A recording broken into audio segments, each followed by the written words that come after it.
Tout de suite, le journal de l'économie avec Claire Bonichon. Bonjour Claire. Bonjour. On va d'abord s'intéresser au dossier grec. Les discussions entre le gouvernement et les créanciers d'Athènes à propos du 3e plan de sauvetage commencent cette semaine. Oui, ils avaient quitté la Grèce il y a plus d'un an. Les représentants des créanciers du pays, Fonds monétaire international et Union européenne, font leur grand retour en Grèce ce lundi. Les discussions sur un 3e plan d'aide de plus de 80 milliards d'euros vont ainsi pouvoir commencer immédiatement à Athènes comme à Bruxelles, car si les Européens se sont mis d'accord sur le principe le 13 juillet dernier, il faut désormais discuter des modalités et du calendrier. Les experts vont notamment préciser le montant exact du prêt nécessaire. Et des deux côtés, on espère que les négociations vont aboutir avant la 2e quinzaine d'août, puisque la Grèce doit bientôt faire face à de nouvelles échéances. Oui, le calendrier est extrêmement serré car les caisses du pays sont vides. La Grèce doit rembourser un peu plus de 3 milliards d'euros à la Banque centrale européenne le 20 août, puis 1,5 milliard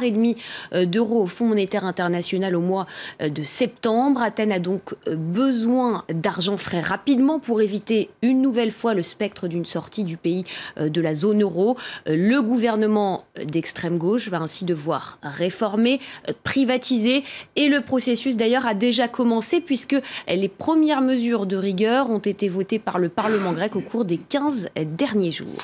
Et il y a une question qui risque de ralentir les discussions, c'est celle de la soutenabilité de la dette. Oui, aujourd'hui, le Fonds monétaire international considère que la dette du pays n'est pas soutenable. La dette grecque, je vous le rappelle, s'élève à plus de 320 milliards d'euros. Elle représente près de 180% du produit intérieur brut. Mais il faudra voir ainsi dans ces négociations, l'Allemagne, les Finlandais ou encore les Slovaques vont accepter qu'on inclue un allègement de la dette grecque dans les prochains mois. En tout cas, aujourd'hui, il faut le noter, les représentants des créanciers ne sont pas les bienvenus en Grèce. Ils rappellent à la population les années d'austérité et de récession. Ils sont perçus comme une preuve que le pays est sous tutelle. Et pour clore ce dossier grec, à noter que la bourse d'Athènes restera encore fermée ce lundi. Elle pourrait rouvrir demain. On va regarder maintenant la tendance sur les marchés financiers en Asie. Eh bien, c'est le rouge qui domine ce matin. L'inquiétude suscitée par la conjoncture en Chine et aux États-Unis pèse sur les indices. Vous le voyez, Hong Kong qui perd plus de 2,5%. Même chose pour Shanghai. À Tokyo, le Nikkei est fébrile depuis l'ouverture, alors que la semaine qui débute est riche en résultats d'entreprises japonaises. L'actualité maintenant des entreprises en bref et en images. On commence avec les résultats du groupe saoudien SABIC. Oui, le géant de la pétrochimie saoudienne a annoncé un bénéfice net de plus de 2,5 milliards de dollars au premier semestre, en baisse de plus de 21% par rapport à la même période l'an dernier. De mauvais résultats liés à la baisse des prix du pétrole depuis plus d'un an. SABIC est la plus grosse compagnie cotée à la bourse d'Arabie Saoudite. Peut-être une grosse opération dans le secteur de la pharmacie. Le fabricant israélien de génériques Teva serait en pourparlers avancés avec l'américain Allergan pour reprendre son activité générique pour près de 45 milliards de dollars. La transaction pourrait être annoncée dès aujourd'hui. Elle renforcerait la domination de Teva dans le secteur. UBS publie ses résultats avec un jour d'avance. La banque suisse a déjoué les pronostics et annonce un bénéfice net de plus d'1,5 milliard d'euros pour le second trimestre de cette année. Un bénéfice net en croissance de plus de 25%. De bons résultats pour la banque suisse en dépit de conditions de marché incertaines.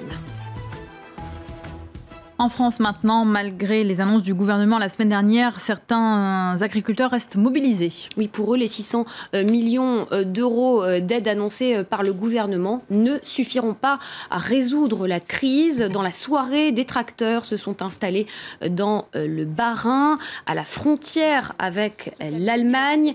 Des opérations ont également eu lieu en Haute-Garonne. Les agriculteurs ont bloqué des camions en provenance d'Espagne, des actions pour dénoncer des distorsions de concurrence qui favorisent, selon eux, leurs homologues étrangers. On termine avec cette bonne nouvelle pour les consommateurs français. La facture d'électricité pourrait bientôt baisser. Oui, le gouvernement envisagerait en effet de diminuer la taxe prélevée sur la facture d'électricité, une taxe qui finance les énergies renouvelables. En contrepartie, celle-ci serait étendue et appliquée aussi pour le gaz et le carburant. Les explications de nos confrères de France 2. Taxer davantage le gaz et les carburants pour faire baisser le prix de l'électricité. Une vaste réforme de la fiscalité de l'énergie, préparée en ce moment par le gouvernement. Premier objectif, positif pour les consommateurs, payer l'électricité moins cher, jusqu'à moins 10%. Pour cela, Bercy pourrait réduire une taxe que l'État prélève sur chaque facture, la contribution au service public d'électricité. Une électricité moins chère, mais attention, pour compenser cette baisse, Bercy pourrait aussi annoncer de mauvaises nouvelles. Cette taxe réduite sur l'électricité s'appliquerait à l'avenir à des secteurs qui ne la payaient pas du tout, le gaz et les carburants, dont les prix augmenteraient donc. Des gagnants et des perdants, mais au total toujours la même somme prélevée par l'État, plus de 6 milliards d'euros, pour financer notamment les subventions aux énergies renouvelables. Voilà pour le journal de l'économie. Merci beaucoup Claire.